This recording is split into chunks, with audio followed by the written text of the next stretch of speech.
I understand that it is the tradition that the bishop at this meeting gives sort of a state of the diocese report, and I'm going to depart from tradition because anything you want to know about the diocese you can find out from the internet. You don't need to hear it from me. But I say that slightly facetiously because we do publish in the North Coast Catholic our annual financial report. And my understanding and kind of experience historically is that no matter how much information you can give an 87-page audited report, and you could send that personally to every home of every parishioner in the entire diocese, and yet people would say, we don't know what's going on. The diocese doesn't tell us. Well, the information is out there. It's not hidden, it's not closed. Anyone who wants to know can readily access that, and if they can't find it there, they can call Mike in our office and he could explain. Then or call the Diocesan Finance Council, which has been firmly ensconced and in place for the last 12 years, and has been very, very frugal and prudent about the management, spending, and raising of capital in the diocese.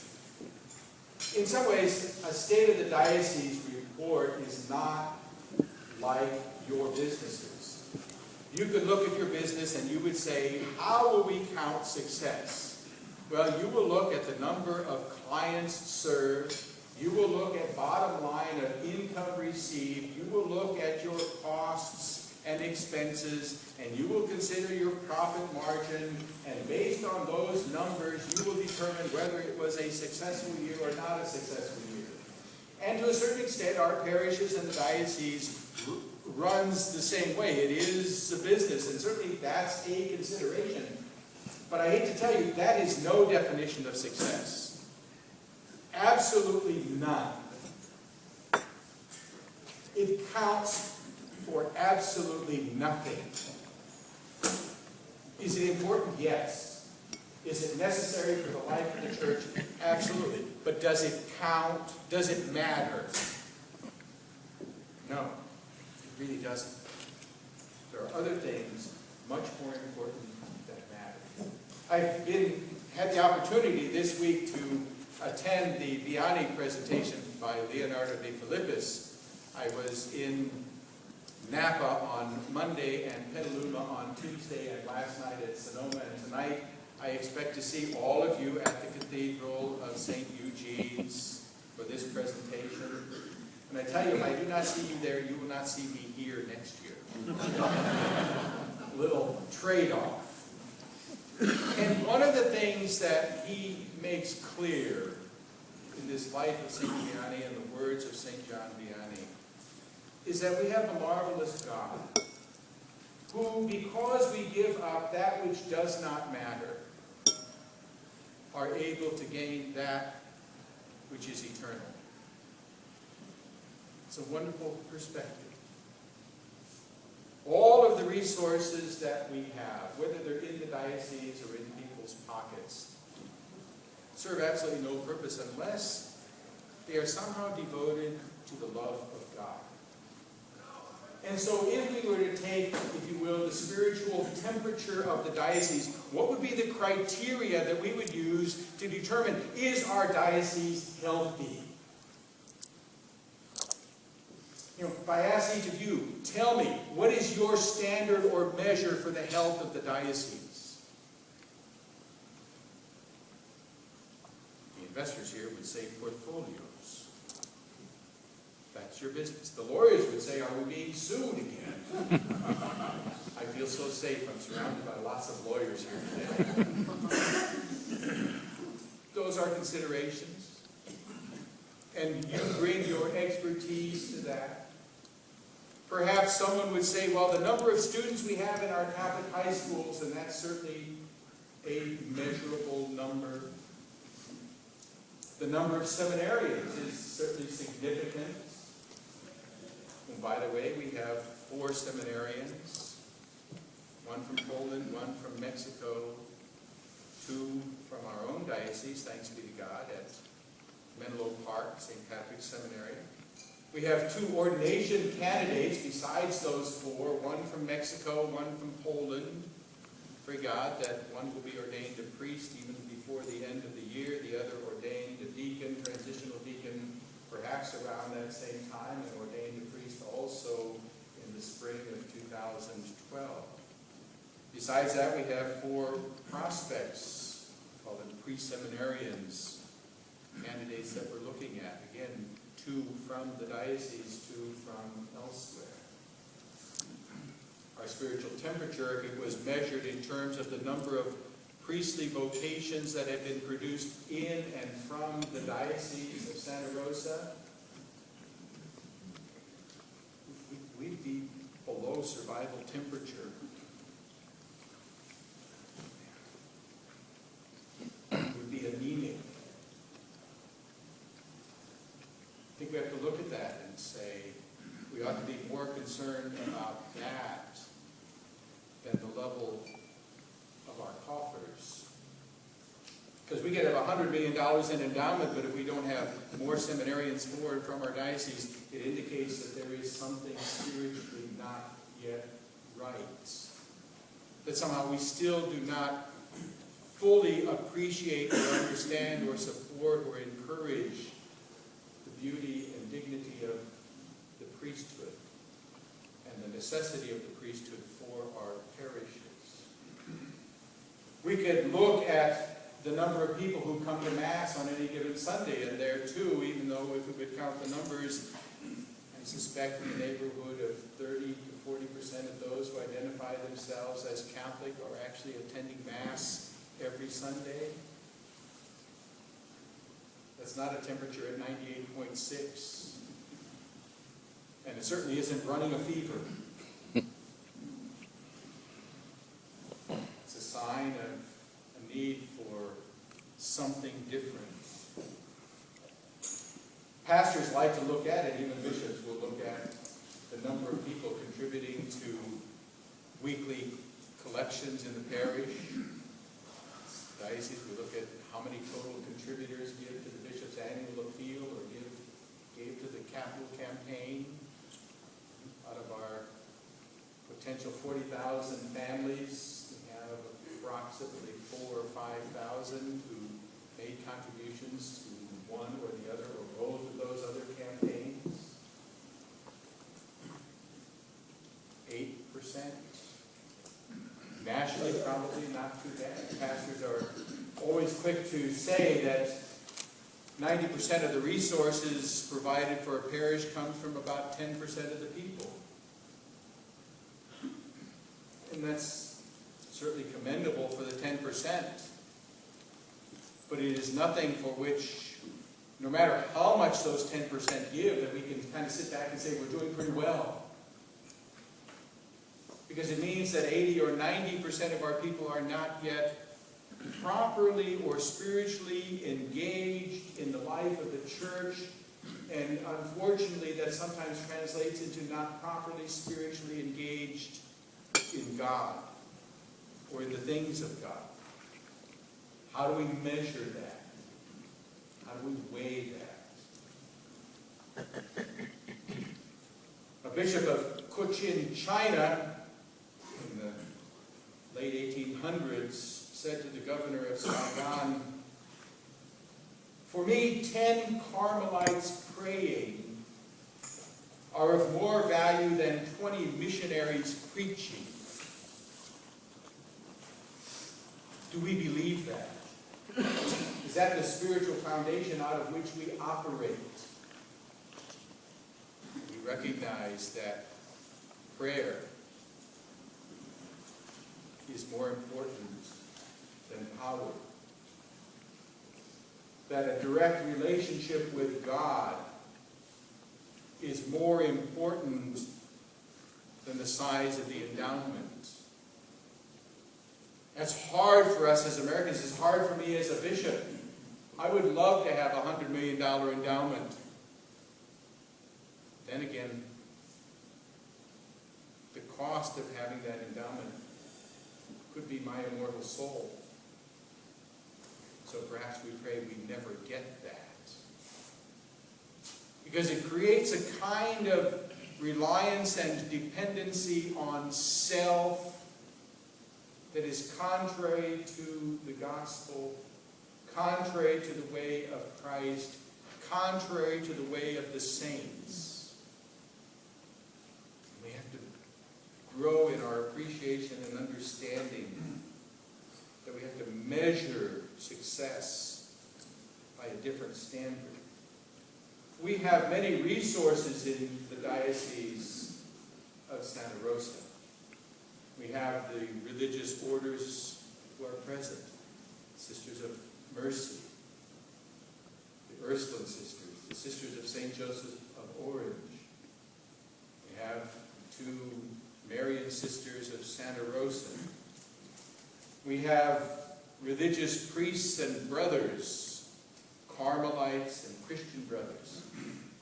We have a significant number of diocesan priests, whether originally from here or imported from other places. In addition to those, we have priests from Africa, India, the Philippines, Mexico, Poland, Ireland, South America. These are precious assets. They don't fit on a balance sheet very well. They're wonderful assets. We have a whole cadre of permanent deacons and a permanent deacon set of men in training, deepening their faith, deepening their love for Christ, deepening their commitment to the church. It's a marvelous spiritual asset. We have one of the most gratifying things for me coming to the Diocese of Santa Rosa. We have very active pro-life communities, and I'm thrilled with the 40 Days for Life at Napa and the 40 Days for Life here in Santa Rosa, and the pro-life communities in Ukiah and Sebastopol and Clear Lake. A wonderful gathering of pro-life folks up in Clear Lake some evening last week. I'm very pleased with the activity of the Knights of Columbus, DCCW, the Diocesan Council of Catholic Women. We have these unique organizations with which I'm largely unfamiliar. The Young Men's Institute, comprised only marginally of young men. The Young Ladies Institute, comprised of people who are very young at heart. We have the Italian Catholic Federation, and chapters of that scattered throughout. We have this wonderful gathering called Women of the Word, who meet at St. Eugene's Parish every Monday morning. Every Monday morning. For the last 17 years, I believe they told me. Every morning from about 9 to noon, reviewing next week's scriptures and engaging in prayer and discussion. There's a spiritual asset that doesn't show up on the diocesan books. And yet, all of those should be a very huge and powerful figure. Those are the kinds of things I wish the people of God of the Diocese of Santa Rosa would ask about and be concerned about, as opposed to, Bishop, where are you spending our money? And granted, we must be concerned about how the resources are used and spent.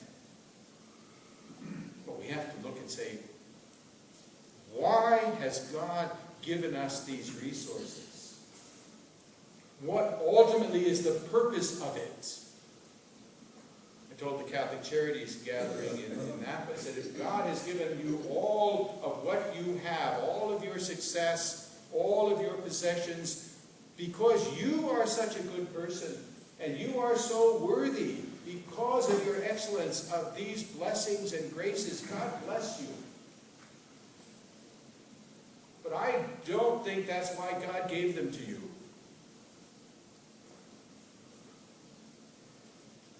If we understand the gospel, we must know with certitude that whatever we receive in terms of a material blessing or grace or benefit is in some ways more of a cross than a blessing. Because you are then faced, people of God of the United States are faced with the challenge of spiritually understanding, why did God give this to me? So that I can travel to the far points of the world, so that I can live and go out to dinner every night, that I can enjoy the finest of luxury vehicles and houses and foods and wines. And those are not bad things in and of themselves, but that's not why God gives us those things.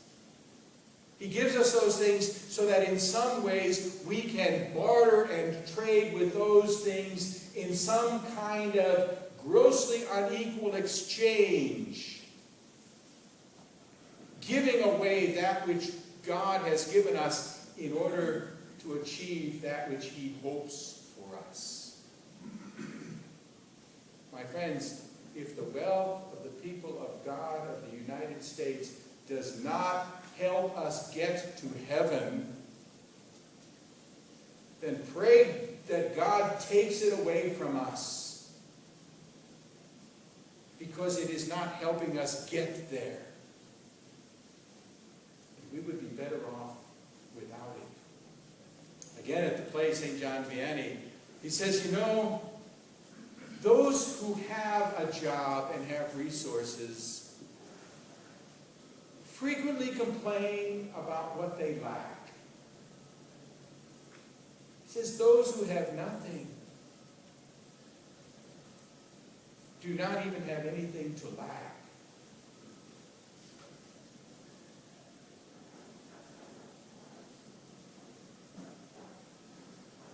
We have got to find a way in our circle of influence, whether it be some small faith-based group, some parish, diocese, broader church, to achieve within our hearts a standard, a different standard for defining and identifying how we describe success. And then strive as people of God for that success.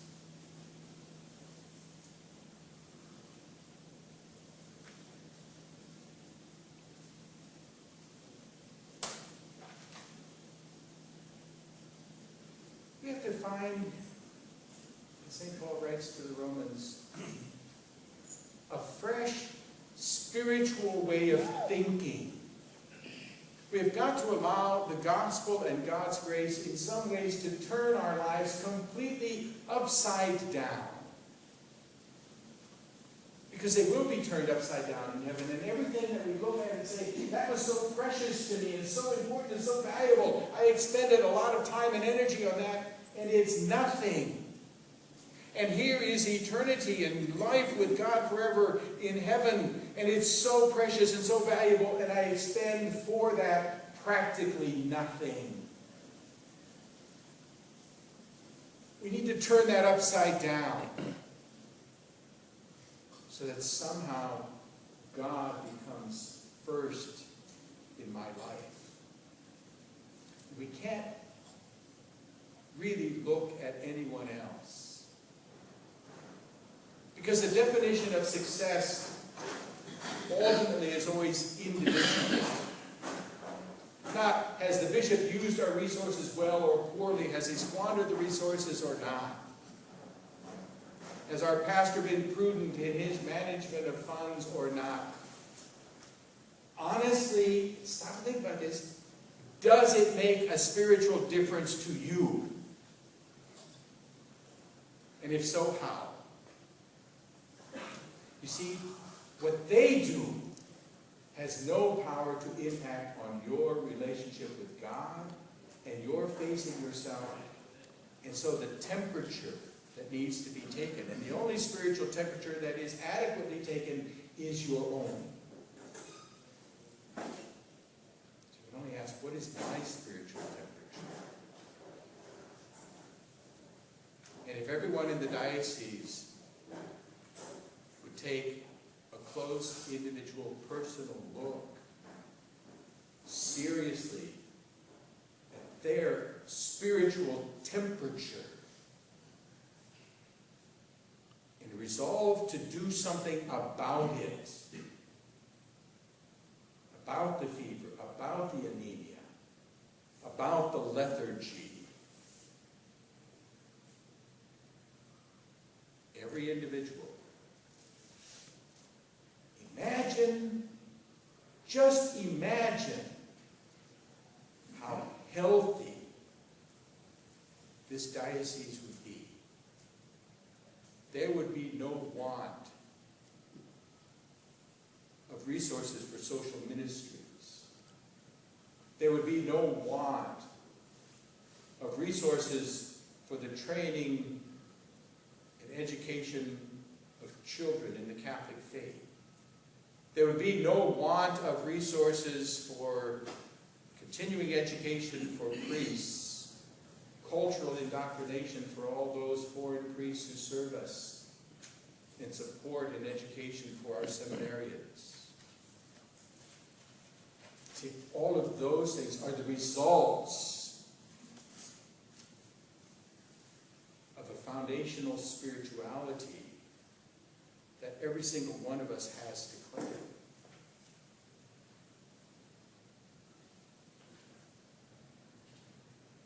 You know, there's a significant amount of lack of trust, maybe even anger from events of 10 and 20 years ago. And I understand that.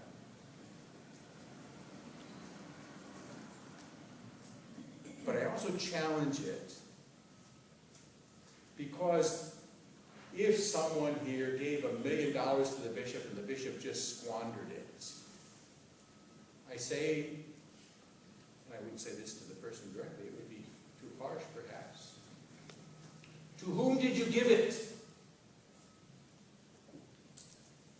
Did you give it to your pet project, to your pet program, to your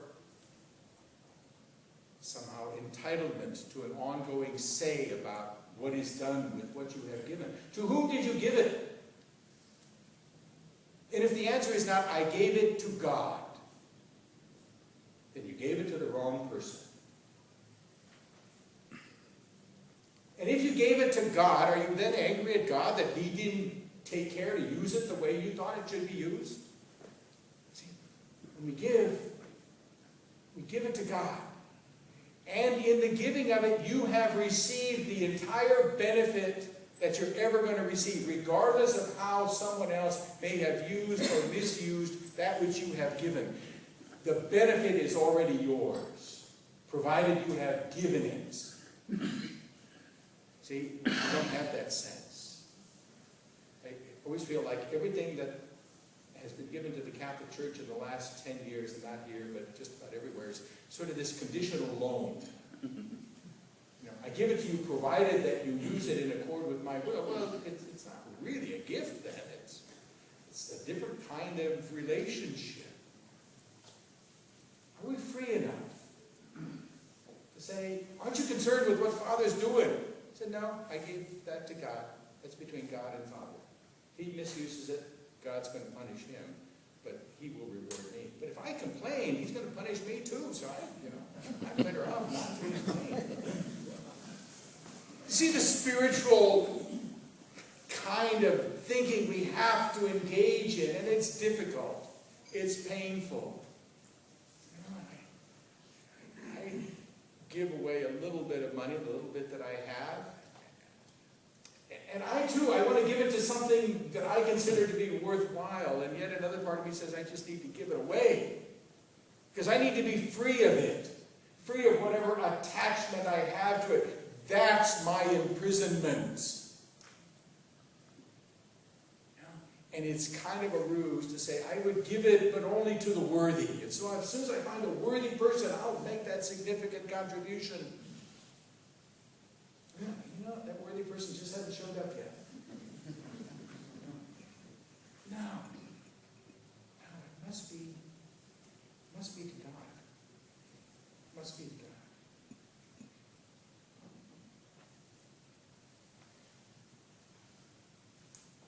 One of the great tragedies in the church, with which and by which we are all affected, and continually so, is the horrible scandal of the abuse of children. And we could be angry about that, and rightfully so. Even disgusted, and we must be. Discouraged perhaps a little bit because, again, we see resources that have been given for these good works going to settle claims and make compensation for harms done. I don't have an answer to that. But I do know that that evil which has reared its ugly head even in the ranks of the church is not by any stretch of the imagination limited to the church. It arose out of a kind of cesspool foundation in our society that glorifies, praises, legitimizes sexual relationships at any age, in any context, in any kind of manner. That's the culture that gives birth to abuse even among the clergy. And so I say to you, the clergy problem is a symptom of yet a deeper, more perverse underlying problem that has not been touched, mentioned, noticed, or glamorized by the press. It goes unseen and unheard. One example, Governor Brown this week signed into law the mandatory vaccination of girls as young as 12 years old from the HPV, the papillomavirus vaccination. Mandated that girls as young as 12, without parental knowledge, permission, or consent, could be vaccinated against a disease that is sexually transmitted. The governor signs it. Flying in the face of any desire to keep young people pure and chaste. Flying in the face of hundreds, if not thousands, of parents who wrote and said, please do not strip parents of this privilege and right to be the supervisors of their own children. Our governor signs it. The governor whom we elected. I think we have to be concerned about that. It says something about the spiritual temperature of our culture and of our need to do more.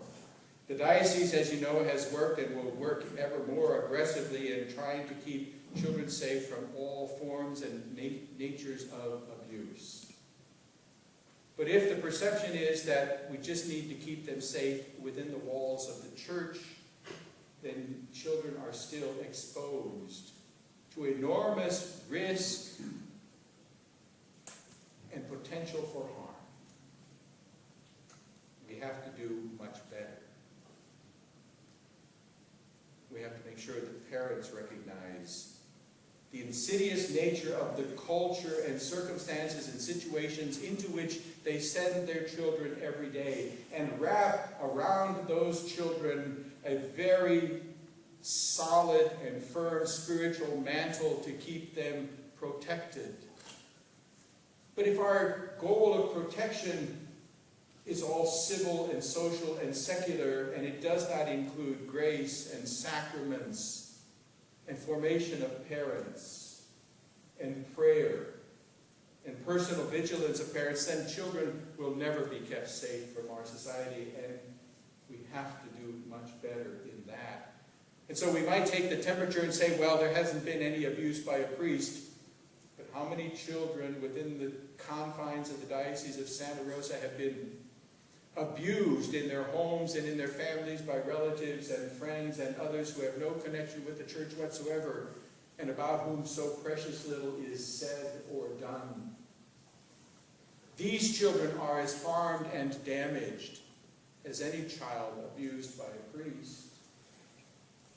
And yet, for all their thousands, they have no name and no face. And the relatively small number, not an acceptable number, but the relatively small number used by priests are headliners. But it fails to tell the proper story, and fails to engage the Catholic faithful in a way that says we are all responsible for helping to keep children safe. And when every parent and every layperson in every parish of this diocese steps forward and said, I want to know if my coach has been fingerprinted. I want to know if that teacher has gone through the diocesan planning. We have yet, and I've only been here 6 months, but in my 10 years in Baker, I never had a parent call up the chantry and inquire, is this person certified? Never. Why? I don't know. But it's a cause for concern for me. It's a cause for concern that parents are not yet alert and aware of the fact that they and they alone must be the first and most aggressive protectors of their children, of their children's physical safety, personal safety, emotional safety, and spiritual safety. Parents take on a responsibility, particularly when they have their children baptized. Be the spiritual guides and leaders for their children. How do we measure that? How do we measure that?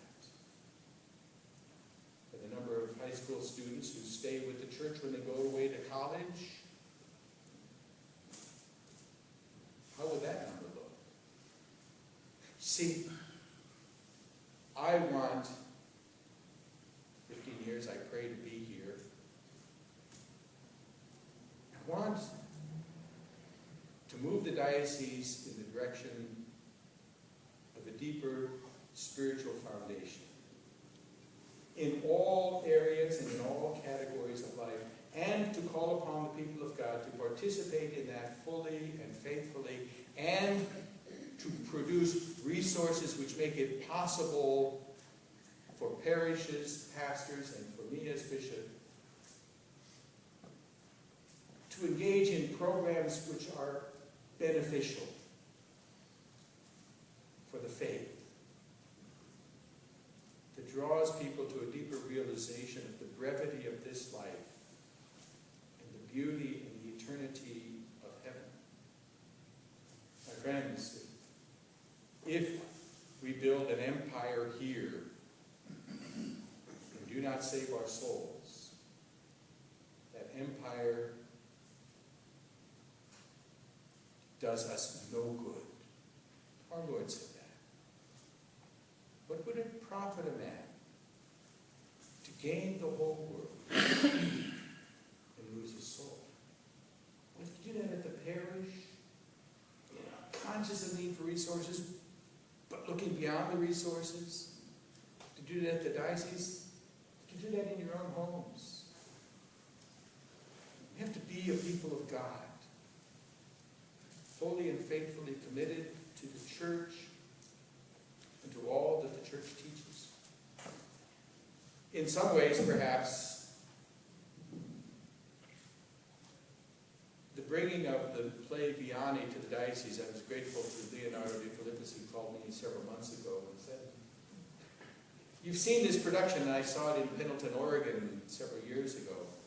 He says, I haven't been able to bring it to the Diocese of Santa Rosa, and I would like to. I said, well, I'm sorry, I'm constrained by a budget process. Budget is set. This is a $20,000 to $25,000 venture, all told. He said, think about it. Thought about it. I prayed about it. I called a group of priests, young priests, and said, I want to bring Vianney, the play, to the diocese. It's going to be 6 locations. It's going to be expensive. I don't have money for it. They solicited some funds. I solicited some funds. My own contribution toward the project. We take up a collection at each venue. It's been very successful because last night at Sonoma we had over 600 people, all edified, brought to a different kind of thought, engaging in a thought process that is different from something that they would have engaged in had they stayed at home and watched football. Something tangibly spiritual, something wholesome, that you know in your heart is a good and blessed thing, and speaking a truth with such clarity that is undeniable. Clarity that says, you know, that sounds so right, and it touches the heart. And it has the grace to move the will. But there's an awful lot of lethargy for grace to overcome in terms of our spiritual lives. I made a commitment to break that particular program because it's an absolute waste of time. It produces nothing in a tangible kind of way. Absolutely nothing. It serves no benefit concretely or definitively to a parish or the diocese.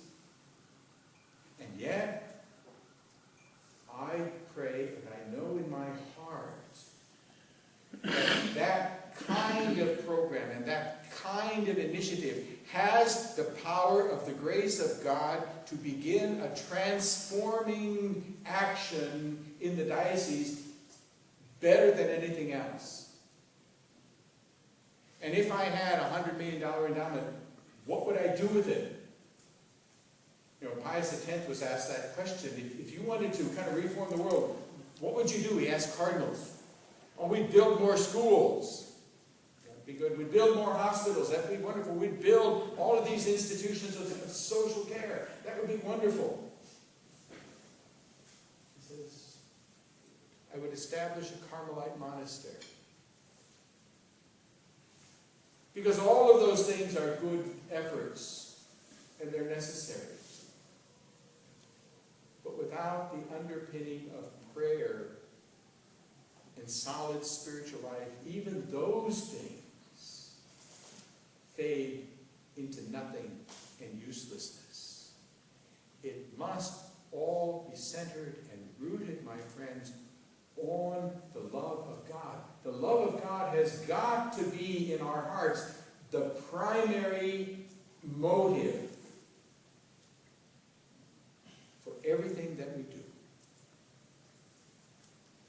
A motive of love for the poor, wonderful. As an immediate motive, ultimately it's because I love God. Because Jesus did not say whoever gives a cup of cold water to someone is saved. No, he who gives a cup of water to someone because he is a disciple of mine, or because he loves God, will be saved. The motive is so necessary and important. It is essential. If we don't have the proper motive, if we don't deepen in ourselves and in the people of God of this diocese a more profound and intimate love and relationship with and for God, then we're giving them soup that will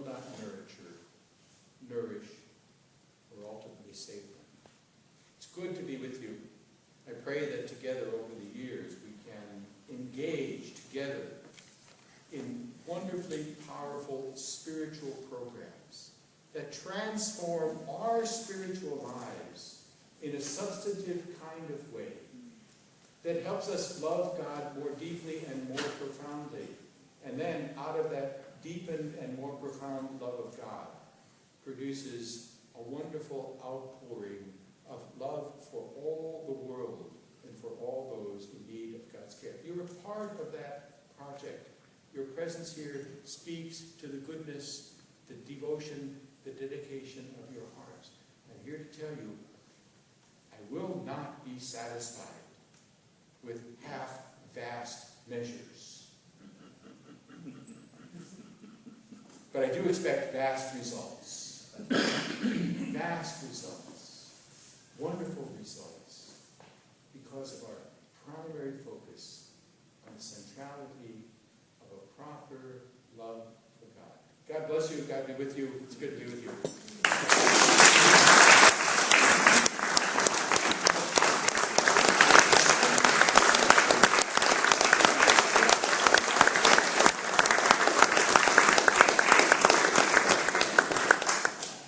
Thank you so very, very much. You're welcome. Certainly gave us a lot of food for thought. I've got popcorn for your next show. That's my supper. And it's one of, as probably most of you know, Traversos is going out of business. Traversos has been the provider of our speaker gift basket for years.